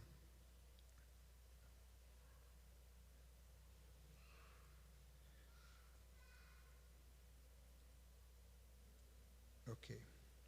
Vamos para o verso, para o capítulo 1.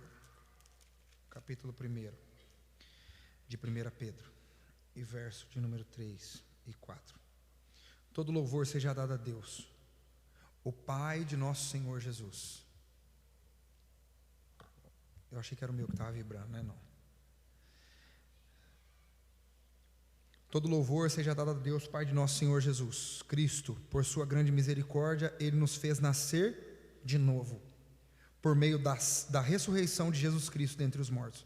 Agora temos uma viva esperança e uma herança imperecível, pura e imaculada, que não muda nem se deteriora, guardada para vocês no céu.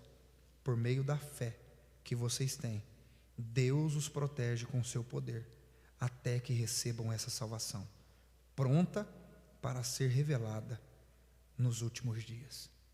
Uma nova vida é uma vida de esperança na eternidade. Então, se a alegria da eternidade não preencher o nosso ser e o nosso coração, mais nada vai preencher. Salmo de número 51, o salmista diz assim, pode fechar no seu material, se você quiser anotar, pode anotar, Salmo 51. O salmista diz assim: Senhor, devolve a alegria da tua salvação. Se tem uma coisa que eu acredito que vai deixar qualquer crente vazio o restante da sua permanência aqui na terra, é viver não tendo certeza da sua salvação. A nova vida é uma vida de certeza em Deus, é uma vida de convicção no Senhor. Então, que Deus nos ajude a firmarmos os nossos passos mais nele. Se coloque de pé, vamos orar. Vamos orar.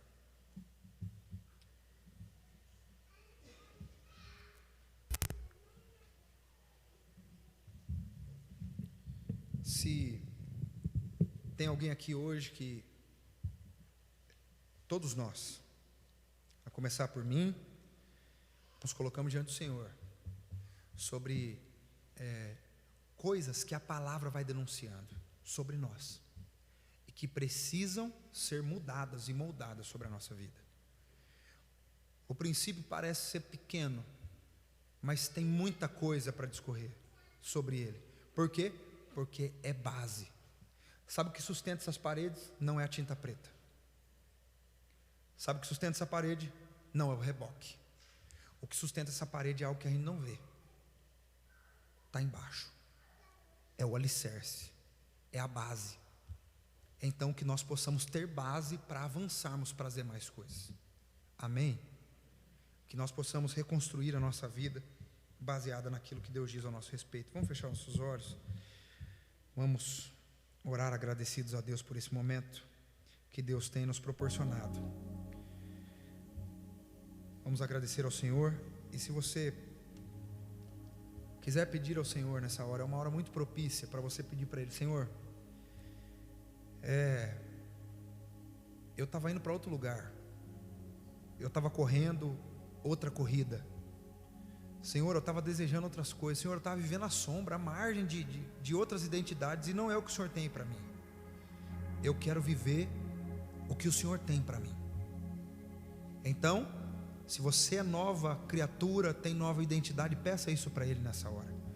A Bíblia diz que nós vamos pedir e Ele vai nos conceder.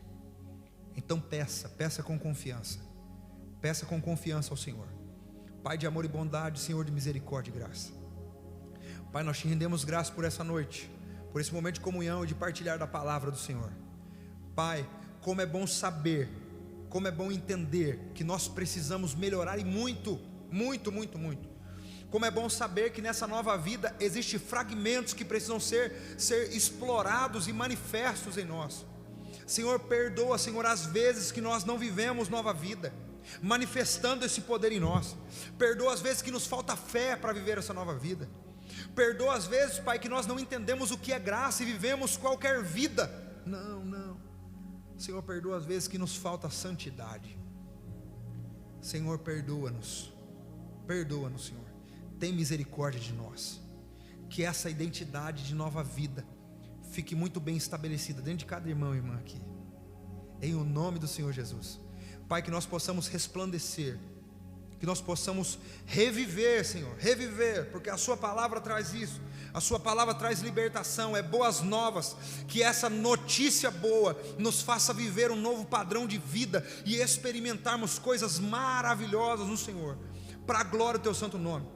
Pai, que cada pessoa aqui saia com a sua identidade fixa no seu espírito e comece a exercer a autoridade no seu casamento, a autoridade no seu lar, a autoridade com os seus filhos, a autoridade nas regiões celestiais, em o nome do Senhor Jesus. Não mais oprimidos pelo diabo, não mais oprimidos pelas tentações, não mais oprimido pelo passado, não mais oprimido pelas trevas, mas hoje cheios de autoridade, pela identidade que o Senhor tem para nós. Senhor, eu sou Lucas, eu sou, e o Senhor sabe de todas as minhas falhas, o Senhor sabe de todas as minhas deficiências, o Senhor sabe de todos os meus pecados, o Senhor sabe de todas as minhas fraquezas, e nós, cada um aqui hoje, estamos nos denunciando como Jacó fez. Perdoa-nos, Senhor, se nós no meio do caminho pegamos outras influências, até mesmo boas, mas não são a nossa, não é a nossa, Senhor, não é a nossa. Nós pedimos ao Senhor, revela-nos a nossa identidade, revela-nos a nossa identidade, como nós somos, como o Senhor nos vê e como nós precisamos ser, no nome e na autoridade de Cristo Jesus. É o que nós pedimos, te louvamos e te bendizemos, hoje e para sempre. Amém, amém e amém. Se tiver café